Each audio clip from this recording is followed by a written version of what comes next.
अस्सलाम वालेकुम नाजरीन, शाहिद चौधरी ऑफिशियल के साथ मैं हूं आपका मेज़बान अब्दुल्ला तनवीर। नाजरीन, इंस्पेक्टर सैफुल्लाह खान नियाज़ी, जिनको शाहिद चौधरी साहब वही भी कहने लग गए हैं, इसके हवाले से हमने कल भी प्रोग्राम किया था और काफ़ी जो हमारे खिलाफ यू कैन से जो वीडियोस बन रही थी कि हमने एक ज़ात को टोंट कर दिया, उसी के खिलाफ हम बोल रहे हैं, ऐसा कुछ भी नहीं था। सारी क्लैरिफिकेशन भी कर दी थी और मज़ीद जो नई पेशरफ सामने आई है वो क्या है और मुलजिम जो अदील है इसका क्या बनेगा। और जो एक आपने भी यकीनन वीडियो देखी होगी, एक करैक्टर थे रब नवाज साहिब जो कि काफ़ी कुछ बोल रहे थे इस केस के हवाले से, तो शाहिद चौधरी साहब को उनसे भी रब्ता हुआ। तो मैं जानना चाह रहा था कि मेरे स्टूडियो में आने से पहले इनकी उनके साथ क्या कॉल पे गुफ्तगू हुई है, आप भी लाजमी सुनिए। अस्सलाम वालेकुम सर। वालेकुम अस्सलाम सर, कैसे हैं आप? अल्लाह का शुक्र। सर, आपकी रब नवाज साहब से बातचीत हुई थी और मैंने सुना है कि मुझे एडिटर साहब बता रहे थे कि बड़ी मुस्बत अंदाज में बात हुई है, जरा क्लियर कीजिएगा मुझे भी और हमारे नाजरीन को भी। यार अब्दुल्ला बड़े अच्छे इंसान है, राब्ता जैसे भी हुआ उन्होंने किया या मैंने किया, इस चीज़ को आप छोड़ दें। राब्ता हुआ, मैंने उनसे जो है ना बातें की हैं, काफ़ी देर मेरी उनकी फ़ोन पे बात हुई, तो उनसे जो है ना कुछ ऐसी बातें थी जो उनके जहन में के अंदर ना गलत फहमी थी कोई ना, यानी कि उनके जहन में ये बात थी कि पता नहीं मैंने नियादी बरादरी को बस वो ऐसे यानी किसी ने उनको कह दिया तो उनके जहन में बात है कि उन्होंने हमारे फ़िरके को, बरादरी को या ऐसे जो है ना हमें ट्रोल किया, तो ऐसी बात ही कोई नहीं थी। तो मैंने उनसे बातें की, मुझे इतना मज़ा आया, इतना मैंने इन्जॉय किया।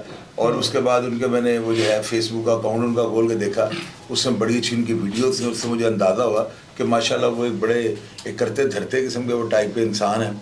और फिर जब उनसे मेरी बातें तो अब्दुल्ला आपको पता है कि मियाँ वाली के लोग बेशक बाइखलाक हैं, लेकिन बातों में हम लोग और ये भी जो है ना अल्लाह का शुक्र है कि हर बात की दलील और वजूद के साथ करते हैं। तो मैंने जब उनसे बातें हुई ना तो वो फौरी तौर पे विद इन नो यानी कि टाइम ना मुझे अंदाज़ा होगा कि ये बंदे जो है ना जेन्युइन है। यानी कि वैसे भी उनको कल से प्रोग्राम से देख रहा था, तो फिर मैंने उनको सारी तरह की ये ना उनसे मैंने जो उनको क्लियरेंस दी है, बिल्कुल मैंने उनको कहा कि ये कोई ऐसी बात नहीं है जो आप समझ रहे हैं, और अपोलोजाइज भी किया है, यानी कि मैंने माफ़ी भी मांगी उनसे। मैंने कहा अगर मेरी वजह से आपका दिल टूटा है या आपके दिल में ज़रा सी भी मलामत आई है या कोई ऐसा शिकवा शिकायत है तो मैं हाजिर हूँ, तो आप बिल्कुल मेरे पास आएँ, अगर आप कुछ कहना चाहते हैं मेरे फोरम पे बैठे। उन्होंने वादा किया वो परसों आ रहे हैं लाहौर में, अच्छा, और इंशाल्लाह ताला हम उनको यहाँ पे बिठाएंगे। और अब्दुल्ला ये सारे मियाँ वाली के जितने भी रिहायशी हैं ना, उनको मैं ये बताना चाहता हूँ कि अल्लाह का शुक्र है हम लोग खुद इखलाक में बहुत ज़्यादा बुलंद हैं। हालांकि मुझे पता है कि पेशावर में और मियाँ वाली के जो लोग हैं इनका तो मुकाबला कर ही कोई नहीं सकता, लेकिन मेहमान नवाजी में हम भी अल्लाह का शुक्र है सर धड़ की बातें लगा देने वाले हैं। तो जितने प्यारे तरीके से रब नवाज साहब ने जो है ना बातें की हैं ना अब्दुल्ला, मैंने उनसे 10 दफ़ा माफ़ी मांगी है। अब्दुल्ला आपको पता है कि सफदर बरनाली साहब जो पेरिस के अंदर हैं, वो बड़े भाई हैं, वो मुझे जो है ना जिस तरीके से बात करते हैं ना, बाज़ औक़ात मुझे ऐसे महसूस होता है कि यार मैं ना जो है उनकी बात मान लूँ, लेकिन अक्सर जो है ना वो प्रोग्राम्स के हवाले से ना कुछ ऐसी, अब रात को मुझे कहा कि आप ये वीडियो जो है ना सैफुल्लाह नियाज़ी वाली यार डिलीट करो, ये अच्छी बात नहीं है। मैंने उनको ये कहा कि देखें, मैंने मियाँ वाली के जो भाई हैं उनसे मैंने ये वादा किया हुआ है कि मैं जो हूँ ना बिल्कुल अब कोई ऐसी बात नहीं करूँगा, बरादरी है अब तो मैंने पहले भी नहीं की। अगर मेरे मुंह से किसी चैनल पर ऐसा लफ्ज़ निकल गया हुआ तो मैंने उनको कहा मुझे वो भेजें ताकि मैं अपनी सलाह कर सकूँ कि यार मेरे मुंह से भी गलत लफ्ज़ निकल सकता है। अव्वल तो मैंने किया ही कुछ नहीं, लेकिन दूसरी बात यह है जब बंदा दोस्तों भाइयों के साथ ताल्लुक बनाने के चक्कर में पड़ जाए फिर इन चीज़ों को दरगुजर करना पड़ता है। बिल्कुल सर, मैंने उनके कहने पर वीडियो इसलिए डिलीट नहीं की थी, मैंने कहा था जब तक मेरे दोस्त अहबाब को पता ना लग जाए कि यार इस मामले को जो है ना हमने बड़े खुश सलूबी के साथ हल कर लिया, मैं अगर बैकफुट पे जाऊँगा ना वीडियो को डिलीट करता हूँ तो उसका इंप्रेशन लोगों पर ये जाना, पता नहीं चोई साहब जो है ना इतने बुलंदो बांग जो है ना दावे करने के बाद इन्होंने वीडियो डिलीट कर दिया, तो ये जो है ना वो ज़्यादा बेहतर समझ रहे रब नवाज साहब ना। बल्कि मैंने आप ये देखो मैंने कैसा काम किया, मैंने रब नवाज मेरा फ़ोन नहीं उठा रहे थे ना सफदर भाईजान, तो मैंने 2 3 4 5 दफ़ा कॉल्स किया, मुझे समझ गया, मैंने कहा ये नाराज़ हो गया ना, क्योंकि उन्होंने अब्दुल्ला इतना बड़ा फट्टा लिख के मुझे भेजा हुआ है कि ये जो आप कर रहे हो ये गलत है, ऐसे नहीं करना चाहिए, क्या वो मरने वाला मर गया। और ठीक है वो बातें उन्होंने बिल्कुल जेन्युइन की हैं, लेकिन मेरी मजबूरी बन गई थी, मैं वीडियो पहले अपलोड कर चुका हुआ था। तो मैंने रब नवाज साहब को कहा, बल्कि मैंने उनको ये कहा, मैंने कहा रब नवाज भाई आपकी मेहरबानी, आप सफदर भाई इनको खुद आप मैसेज करके ये बता दें। फिर उन्होंने बताया कि मुझे सफदर बरनाली साहब ने जो है ना रात को मैसेज किया हुआ है, तो मैंने उनको सलाम का जो है ना जवाब दिया हुआ था। तो फिर उसके बाद जो है ना उन्होंने रब नवाज साहब ने उनको कोई वॉइस मैसेज किया है, तो बरनाली साहब को फिर मुझे सुबह खुद ही फ़ोन आ गया ना, मुझे कहता है कि यार आपने बहुत अच्छा किया है, ये बंदे जो बातें कर रहे थे ये बातें ज़ाहिर है आपको पता है कि बात करने वाले का चेहरा भी लोग देख रहे होते हैं। अब्दुल्ला जिस तरीके से उन्होंने हमारी समझ लो मैं तो यूँ कहूँगा छतरोल किया है कि बिलीव करना मुझे बड़ी शर्म आई है। मुझे इस चीज की शर्म आई है कि यार हमारा रवैया किस तरह का था और उन्होंने आगे से क्या मैसेज दिया। सीनियर हैं, बिल्कुल ऐसे ही तो है। इंशाल्लाह वो मेरे से उम्र में छोटे हैं लेकिन बड़े जहान दीद हैं। मैंने उनकी वीडियोस निकाल के देखी हैं, काबिल सताइश हैं, वो तारीफ के काबिल पर्सनैलिटी। अब इंशाल्लाह परसों स्टूडियो में आएंगे, हम उनसे ये रिक्वेस्ट करेंगे कि अगर, क्योंकि देखें उनका जहन ये बना हुआ है कि अदील ने किसी के कहने में मर्डर किया है, तो मैं अपने तमाम फॉलोअर्स को कहूँगा यार ऐसी वीडियोस के नीचे ना मेरे कहने के ऊपर आपने बैड कमेंट नहीं करना। आप नवाज भाई को या हौसला दें, आप उनके दामाद या उनका बेटा वो जो बाबर है उनको हौसला दें, और साथ आप ये लिखें कि यार अगर अदील ने अपनी जाती अना की खातिर जो है ना ये नुकसान किया है, जब सारी ज़िंदगी पूरा नहीं हो सकता, तो फिर अल्लाह ताला और उसके रसूल हज़रत मोहम्मद सल्लल्लाहु अलैहि वसल्लम की उनकी खुशनुदी के लिए, उनकी समझ लें कि उनके हुक्म के मुताबिक जो है ना इस बच्चे को माफ़ कर दें। माफ़ करने वाले का दर्जा बहुत बड़ा होता है, और अगर उसके पीछे कोई है तो बिल्कुल हम आपको नहीं कहेंगे। लेकिन अगर सारी, यानी कि आप देखें ना मियाँ वाली, अल्लाह ताला आपको इतने बड़े मुकाम दिए, इतना बड़ा नाम है और इतने बड़े बाप की औलाद है, तो यार एक आम सा बंदा अगर निकल आता है तो वो जैसे मौला मुश्किल कुशा के ऊपर रात को शराजी साहब ने बताया कि किसी यहूदी ने जो है ना पहले वो मारने लगे, तलवार ऊपर ऐसी हरकत की तो मौला मुश्किल कुशा ने जो है ना उसको माफ कर दिया था कि अब अगर मैं तुम्हें करूंगा ना तो अपने गुस्से की वजह से करूंगा। तो आप अंदाजा लगाएं वो अगर बच्चा जो है वो अगर वो ही अपने गुस्से में कोई हरकत कर बैठता है या उसी का सारा मामला निकलता है, तो अल्लाह और उसके रसूल को राजी करने के लिए ना आपने उस बच्चे को माफ कर दिया। ठीक हो गया सर, ये तो मतलब माफी के हवाले से बात होगी सर। लेकिन एक चीज बताइएगा, अगर ये सुलह हो जाती है तो इस सुलह के हवाले से हमारे मुआशरे के ऊपर क्या असरात पड़ेंगे, और आप क्या समझते हैं कि आइंदा जो आने वाले जो लोग होंगे, वो लोग जो कि क्रिमिनल माइंड के होंगे, उनकी कैसे हौसला शिकनी की जानी चाहिए, और इसके सोसाइटी के ऊपर आप क्या समझते हैं किस किस्म के ये जो होगा ये इफेक्टिव रहेगा सोसाइटी? अब्दुल्ला, सबसे पहले तो आप ये जो है ना जो बात करते हैं थोड़ा सा एक लफ्ज़ सारी तहरीर को बदल देता है। आपने आइंदा ये लफ्ज़ नहीं इस्तेमाल करना, कम से कम इस मैटर के लिए आपने कहना है कि माफ़ी, सुलह का लफ्ज़ इस्तेमाल नहीं करना, क्योंकि सुलह का जोड़ी को नहीं है ना, सुलह तो बराबरी की सतह पे होती है। तो यहाँ पे उस बच्चे को हमने माफ़ी लेके देनी है, और वो ही अगर बच्चा अपनी ज़ात के हद तक इन्वॉल्व हुआ, अगर उस बच्चे के पीछे कोई हैंडलर निकल आता है, कोई खुदा ना तक और गॉड फादर या इस तरह का क्रिमिनल निकल आता है, फिर हम इस बच्चे के सिफारशी नहीं है। लेकिन अगर इस बच्चे अदील के हद तक है तो यार उनका जोड़ ही नहीं बनता, वो माफ़ी देंगे। अब शेर के कूफे में आप इस खरगोश को डाल के माफ़ी जो है सुलह कर लें तो ये बात बनती नहीं, शेर को गुस्सा चढ़ाने वाली बात है। यहाँ पे हमने खरगोश को माफ़ी लेके देनी है।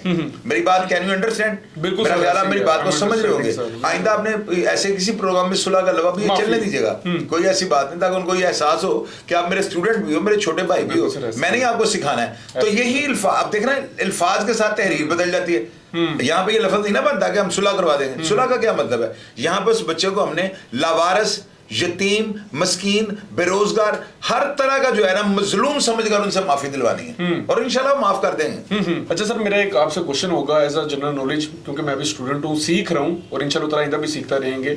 इंसान जब तक जिंदगी सीखता ही रहता है। सर एक चीज क्लियर कीजिएगा फ्रंटमैन के हवाले से, ये जो फ्रंटमैन होता है अमूमन कहा जाता है कि लोग इस फ्रंटमैन के हवाले से काफी ज्यादा बुरी सोच रखते हैं। वो समझते हैं कि ये जो बंदा होता है ये एक हिसाब की फसाद की जड़ होता है, क्योंकि मुआशरे में जो भी चीजें देख रहे होते हैं एक पुलिस के अंडर रह के यही सब कुछ करवा रहा होता है। लेकिन सर एक चीज मैंने नोट की है कि अदील को भी फ्रंटमैन कहा जा रहा था, लेकिन जाहिर सी बात है उसके भी जो मुल्लेदारों ने व्यूज दिए हैं उनमें से किसी ने भी अदील के खिलाफ नहीं बात की कि ये बंदा जो था ये गंदा था, या इसको किसी ने बदवा नहीं दी। आप क्या समझते हैं सर फिर फ्रंटमैन कौन होगा? और ये बात अगर की है तो सोशल मीडिया पे की ही क्यों जा रही है? क्या है इसके पीछे रेटिंग का चक्कर है? नहीं अब्दुल्ला, मैं आपको एक चीज़ और बताता हूँ। मैं बात नहीं यहाँ पे, ठीक है ये मौके की नज़ाकत से हमें नहीं करनी चाहिए, लेकिन ये इन्फॉर्मेटिव बात है, ये बड़ा अच्छा सवाल आपको, मुझे पसंद है। मैं आपको एक चीज़ और बताता हूँ। आप ये देखें, आपने तो ये बात किया ना कार खास की रिप्यूट यानी कि बहुत ख़राब होती है। SHO के कार खास इलाके में संभाले नहीं जाते, रेडी वालों से सब्जी फ्री, फल वालों से फ्रूट फ्री, पता नहीं क्या क्या कुछ ये चवल्स मारते हैं, इसमें तो कोई दो राय नहीं है, ये तो लिखी पड़ी बात। और आपको मैंने बताया तमाम SHOs जो हैं इन्होंने अपने कार खास रखे होते हैं, इनकी रेप्यूट बड़ी गंदी होती है। अब यहाँ पे आप एक और चीज़ सोचें कि इसकी रेप्यूट जो है ना वो अच्छी है तो लोग इसके खिलाफ बात नहीं कर रहे। और दूसरी बात, सैफ भाई तो दुनिया से जो है ना कूच करके इंतकाल करके, अल्लाह ताला उनको जो है ना दर्जात को बुलंद करे, अल्लाह ताला उनकी मंजिलें आसान करे। तो आप ये देखें अदील भी मर गया, उसके घर वाले भी गायब हैं, वो भी स्क्रीन पे नहीं है। तो अगर वो जो यानी कि न्याजी बनाम अगर हम करें, या हम यूं कहें कि सैफ भाई बनाम अदील, तो आप मुझे ये बताएं यहाँ पे अदील के खिलाफ कोई बोल ही नहीं रहा, वो भी तो मरा हुआ है ना। ऐसे ही सर, यहाँ पे वो तो नहीं है कि गिरफ्तार है लोग अभी, कि ये ऐसे ही दिल बाहर फिर रहा है, वो बदमाश है तो हम उसके खिलाफ नहीं बोल रहे। ये बस लोगों के वो एहसास थे जो लोग या नहीं समझ सके, या सैफ भाई जो है ना ये लोगों को अपने रवैये से जो है ना गर्विता नहीं कर सके। दो ही चीजें हैं ना। तो इसमें आप ये देखें कि जो भी हो रहा है ना, अब पब्लिक ओपिनियन, अब यहाँ पे हम इसके ऊपर तो बात करेंगे ये तो हमारा फरीजा है कि हम असल हक़ाइक़ पब्लिक के सामने रखें। लेकिन मैं लोगों से ये गुजारिश करता हूँ कि यार आप सब लोग जो है ना इन जो है ना प्रोग्राम्स के नीचे आप कोशिश कीजिएगा अच्छे अच्छे कमेंट्स लिखें। मियाँ वाले जो हमारे भाई हैं, जो सैफुल्लाह नियाज़ी साहब की फैमिली है, जो उनका बेटा है, जो उनके दो साहबाब हैं, उनके दिल में जो है ना रहम डालें। ये मियाँ वाले जो है ना ये खरगोश का शिकार करने वाले नहीं हैं। मेरी बात याद रखिए, वहाँ पे इनके गाँव में, इनके शहरों के अंदर मशीन गनों वाली दुश्मनी है, रॉकेट लॉन्चर चलते हैं, ग्रेनेड चलते हैं, इस तरह की दुश्मनी है। तो यहाँ पे बेचारा मुर्दार खाने वाली बात है। तो मुझे उम्मीद है अल्लाह ताला के हुक्म जो है ना, अगर ऐसे ही अल्लाह ताला ने अगर चाहा, मेरे परवरदिगार की अगर खुशनुदी शामिल हुई, तो इंशाअल्लाह ताला वो जो रब नवाज भाई हैं और उनका बेटा जो बाबर है, हम उनसे माफी लेंगे। बिल्कुल सर। बेशक सारे शहर लाहौर को हमें कहना पड़े, लोग हाथ जोड़कर माफी मांगेंगे, वीडियोस बनाकर वायरल करेंगे, इनसे जो है ना रहम की अपील करेंगे, और इंशाल्लाह वो दिल नरम होगा, वो करेंगे, माफ कर देंगे इंशाल्लाह। अच्छा सर, मेरा लास्ट क्वेश्चन है, क्या ये तमाम एसएचओ ये जो फ्रंटमैन होते हैं इनको रखते हैं, और किस लिए ये जरूरी होते हैं? क्योंकि उनके पास कांस्टेबल्स भी तो होते हैं ना। यार पता है अब्दुल्ला क्या होता है, ये ना बाज़-औक़ात कांस्टेबल जो होता है ना थानों में लग लग के ना लोगों को निशानदेही इनकी हो चुकी होती है। अब एक तरह से ये भी मजबूरी होती है। अगर एसएचओ जो है ना अपने कार खास को साथ नहीं ना रखेगा, तो मेरा ख्याल है वो कामयाब भी नहीं हो सकता, क्योंकि कार खास का काम होता है वो एक प्राइवेट होता है, उसको यूनिफॉर्म में तो किसी ने देखा नहीं होता। बाकी जो होता है उनको ये डर होता है, हमें किसी ने यूनिफॉर्म में देखा हो तो कोई हम कहीं पर रैकी करे तो हमारा नुकसान ना हो जाए। ये कार खास एक मजबूरी भी है, लेकिन ये कार खास जो है ना इनको रजिस्टर्ड करवा लेना चाहिए, इनको सिम्में लगा लेनी चाहिए कि इनके हर मूवमेंट का आपको पता हो। तो बाकी ये कार खास सिस्टम जो है ना ये चलना है, ये रुक ही नहीं सकता। इसके लिए हम अगर कहेंगे ना किसी अफसर को भी, तो मेरा हाल कहना भी बेफजूल है। कहने के बावजूद ये पकड़े हुए जाते नहीं, क्यों? इनका कोई रोजनामचा थोड़ी होता है कि इन्होंने अपनी एंटर एग्जिट को रोजनामचे पे दर्ज करके जाना है। तो लिहाजा कार खास जो है ना इनकी बड़ी सख्त तरबियत की जरूरत है, और इनको कम अज कम ये मैं हाथ जोड़ रहा हूँ यार, अल्लाह और अल्लाह के रसूल के वास्ते जो है ना अपने एसएचओ को जो है बदनाम ना किया करें। आप अपनी बोटी के लिए बकरा ज़िबा कर देते हैं, ये मेरी नसीहत है इनको ना। बिल्कुल नाज़रीन, ये हमारा आज का प्रोग्राम था। आपने देख लिया कि जो रब नवाज साहिब हैं वो भी इस प्लेटफॉर्म पे आएंगे, वो भी गुफ्तगू करेंगे शाहिद चौधरी साहब से, और माफी के हवाले से जो हम बात कर रहे थे, जो कि मैंने सुलह का लफ्ज मैंने आपने तो सुलह का लफ्ज गलत इस्तेमाल किया ना। मैंने फिजिकली तौर पर उनसे माफी मांगी है। अपोलोजाइज का मतलब ये नहीं है कि मैंने आई एम सॉरी कह दिया। मैंने रब नवाज भाई को कहा, मैंने कहा रब नवाज भाई मैं आपसे माफी चाहता हूँ, अगर आपके दिल में ऐसी बात भी आई है तो क्यों। दूसरी बात, मुझे कोई एक क्लिप दिखा दें जिसमें मैंने जो है ना नियाजी खानदान या नियाजी कौम के बारे में एक लफ्ज मुंह से निकाला, मैं कान पकड़ के माफी मांगूंगा। मैं ऐसी बात ही नहीं करने वाला सर। बिल्कुल ऐसी गलतियां अफराद करते हैं, कौमें नहीं करती। मेरी बात याद रखिए। क्या बात है सर, हमने पिछले प्रोग्राम में भी बल्कि मैंने each and everything he clear कर दिया, और ऐसे लोगों के मुंह पे मेरे ख्याल से मैंने तमाचा मार दिया जो कि बहुत ज्यादा गलत इंफॉर्मेशन फैलाना शुरू हो गए थे हमारे चैनल के हवाले से, हमारी पर्सनैलिटीज के हवाले से। और जाते जाते मेरी आखिरी बात होगी नाज़रीन, लाहौरियों के हवाले से ना सर एक वीडियो चल रही थी, बड़ा कह रहे थे लाहौरी है ये, लाहौरी है वो।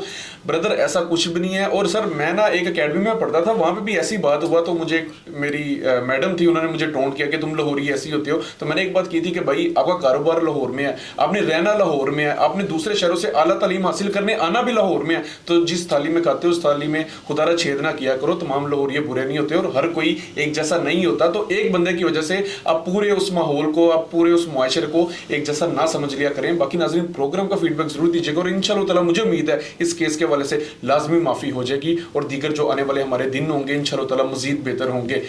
इसी के साथ अपने मेज़बान अब्दुल्ला तनवीर को इजाज़त दीजिए। अल्लाह निगहबान।